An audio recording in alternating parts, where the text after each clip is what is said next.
Hey guys, once again, we're sitting here with Kris, Tanto, Paronto. We're at the NRA annual meeting in Dallas, Texas. And we've had some good times with Kris before. SHOT Show was a great time we had with him. A lot of good information we got, and a lot of positive feedback from you guys.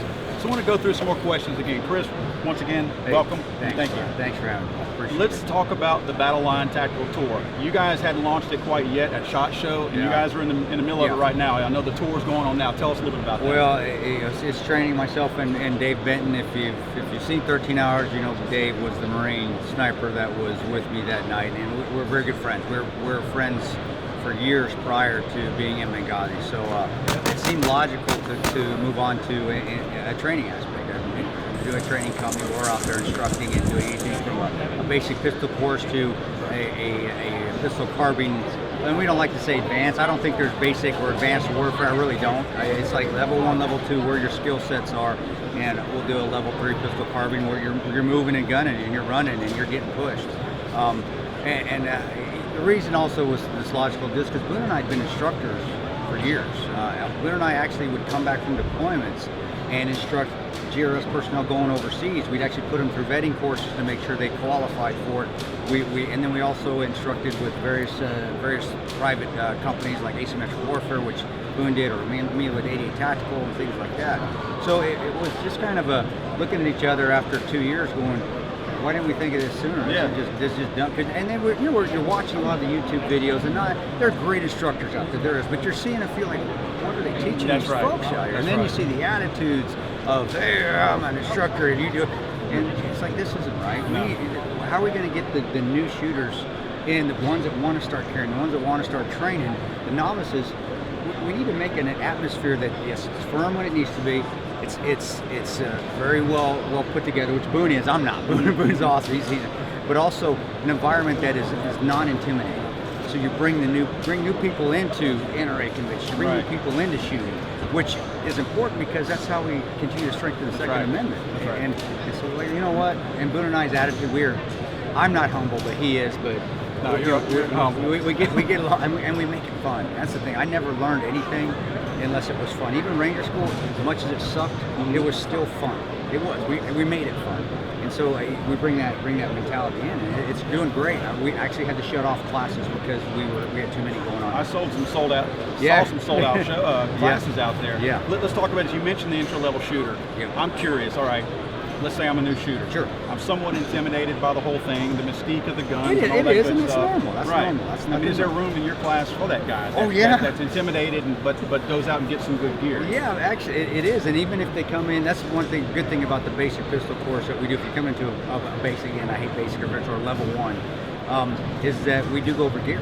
Like, hey, this is what works, this was done. Hey, let's see your gear. Let's see what you brought. And we've had a few where the gun has been too big. It's been too much for the person. Or the nylon holster, especially we're doing an inside the waistband, or you got an inside the waist nylon holster. That's how it can be unsafe when you're trying to reholster. And we go over that. So you come in, and then if you have gear that doesn't work for you, you're like, hey, you may not be safe. This may not be out.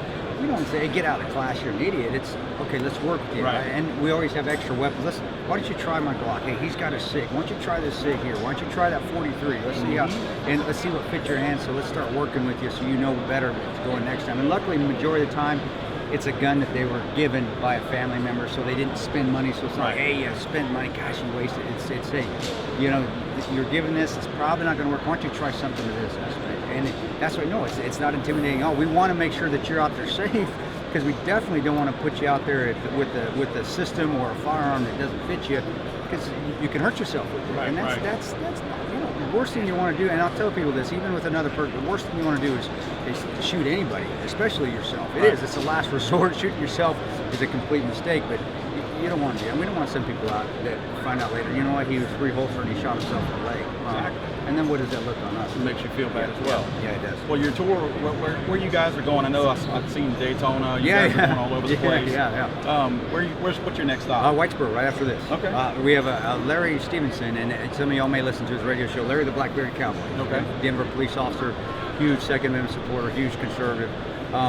he has a range, and that is one of our home ranges. We made is here in it's actually in Sherman. We stay in Whitesboro, but it's Sherman, Texas. Okay. Actually, I'm getting it mixed up. We stay in Sherman. It's in Whitesboro. Okay. His range is out there, and we actually, this is our second class out there this year.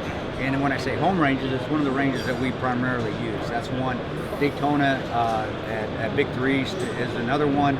88 Tactical in Tacoma is another one, and then we also another one in Cincinnati called Readyline. And so we have a traveling show, more or less. Yeah. It is a show, and you can watch me. I am. I'm entertaining, but approachable. I'm very. That's a big deal. I am approachable. It's a big yeah, deal. I am approachable because I'm full of shit. Excuse my language, but I'm full of shit like everybody else. But we have ranges that we use primarily, so it's easy. And we say home range because we can call and say, you know what, we need a course. Can we run it here? And there's no, of course you can get on in here and run it. And having courses everywhere around the country, or having ranges around the country that are friendly to us, again, it draws more people into to shoot. That's right. It's not just another place we can see Boone is in Nebraska. Well, who the heck wants to go to Nebraska in the winter? And speaking of that, we had a course in Tacoma last April, a women's only course, which we do, and then we also had a vehicle defense course, which is awesome. We teach you how to shoot in and out of vehicles and utilize vehicles.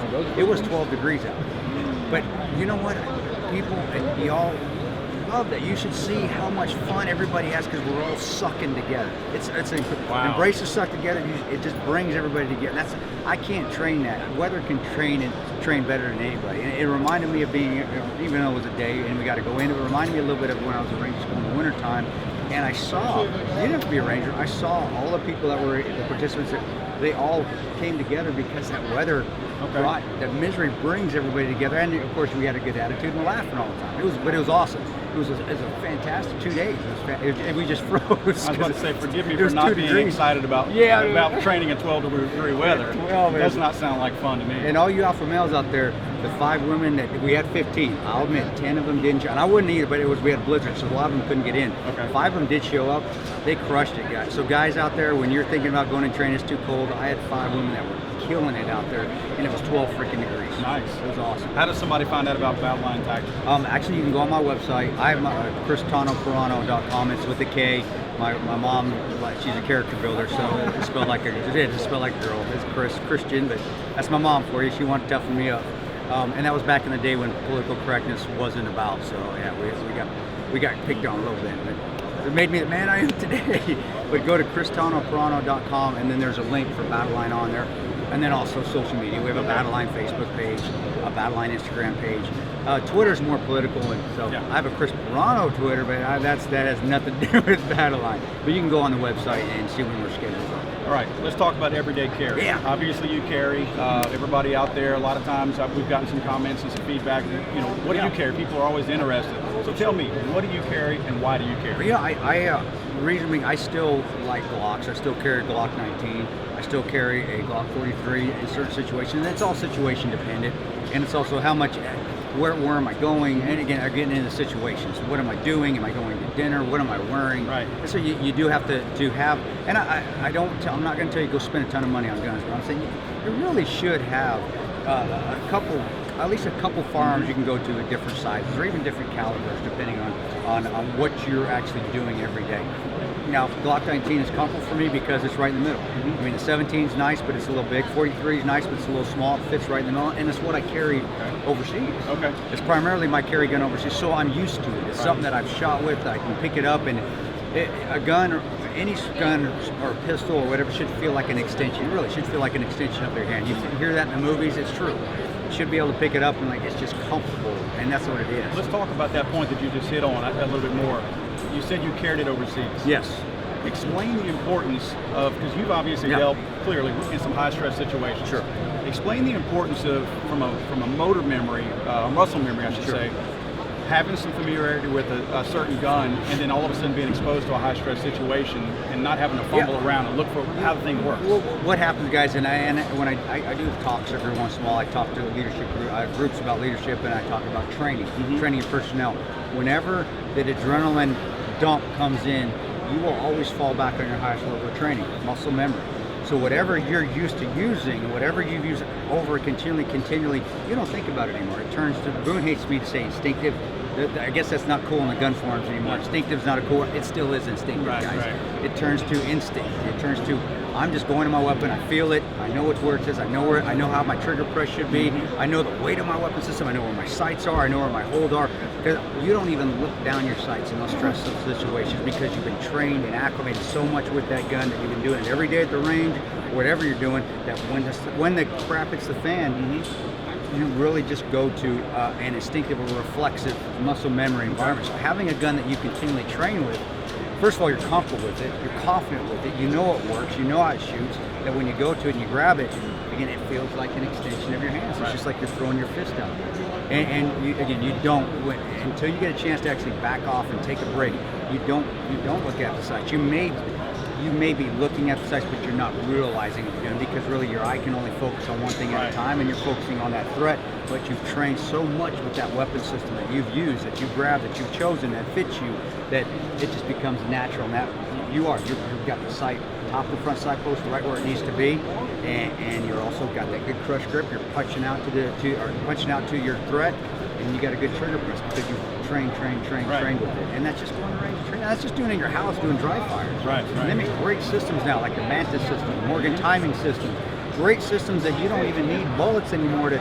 You can just go ahead and do dry fires in your house, and it gives you immediate feedback on your phone. And develop that muscle memory. Yes, exactly. Well, that sounds like some of the stuff that somebody would pick up in Battleline Tactical training course. Yeah, we so do. I assume this is a taste of what you could expect if you sign up with you guys. Of course it is, and then of course we add the jokes into it with me and guys. If you haven't seen me and Boone, if you've seen 13 Hours, when you come and actually see us for real, the movie's spot on, guys. We are exactly like that. The bantering, the fun, but then we do like to. We'll get you on that dot torture, and you're going to get those thoughts, and you're going to be like, how am I going to hit that little dot from 10 meters? We had a course last week at Ready Line. We had them at the big dots. We moved it down to little dots, and we're doing we're defensive carry, so they're drawing and shooting. At the end of the class, we had to do them contests from. I think there were 3-inch dots from 10 meters. Gosh, they were hammering it. It was unbelievable. And there was a guy that had a 43 that could not, for life from that first day, he was getting so frustrated. He slowed him down. We worked with him. 10 meters from a 43, he's punching keyholes. I was like, holy crap! With the 43, wow. and he was. I was going to go with them. We had a contest, the last run, and I saw how they were shooting. I'm like, I ain't going with you guys. Never mind. You guys are awesome. I'm not even going to embarrass myself. That's cool. Well, guys, look. Always fun to hang out with Kris. Kris, we really appreciate you stopping by. And I know you're busy, man, but you always take the time to come hang out with us. And we really appreciate it. And thanks. I apologize for being late, y'all. It just gets kind of big in these places. Not a problem. Thank you, Kris. God bless you, man.